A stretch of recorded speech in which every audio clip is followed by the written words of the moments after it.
I was always kind of interested in watches from kind of a very young age. You know, my father was a photographer, and at the age of maybe 6 or 7, he gave me his light meter.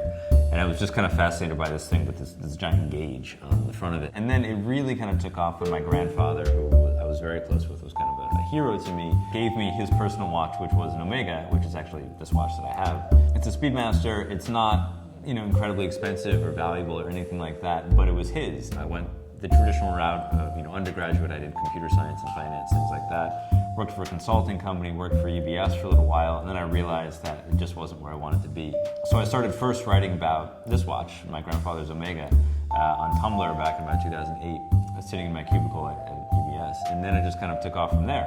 The very first watch I've had, you know, when I was young, I had several watches from Swatch, flick-flacks, things like that. You know, I had a digital Casio watch that was a remote control, so I'd be sitting in class and, like, you know, I could stop the VCR, then that would kind of annoy the professor.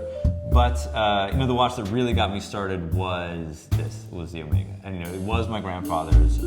This is my most prized personal possession.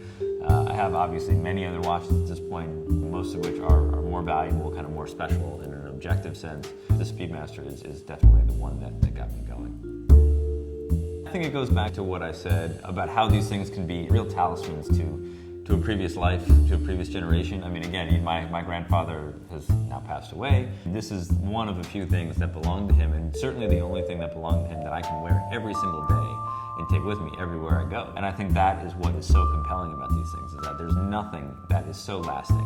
These are all multi-generational. I mean, I've got a watch here from the 20s, I've got a watch here from the 60s, from the 2000s, or from the 90s, from the 50s, from the 40s. So, I mean, really, each one of these products represents kind of the pinnacle of their design in that time period. With little to no effort, they will last in perpetuity. And I think that can be beautiful. Someday I would like to give this watch to my son or daughter, assuming I have one. Or if not, I'll give it to my nephew. And I think, you know, this all of a sudden could connect one generation with another generation, even though they never overlapped. For me, it's all about the story. It's all about the connection to the past. So this was the first watch that went to the moon, for example. I mean, Apollo 13 would not have come back without the Omega Speedmaster. This Rolex Submariner was issued to the British military in the 70s, so this belonged to a clearance diver. I actually bought this directly from the clearance diver's son. So I really look for stuff that has an interesting story, that has had a role not only in the luxury kind of watch space, but in the world in general. These Rolexes, these Omegas, these Pateks certainly have those stories. So I really look for, you know, something bigger than just the product itself.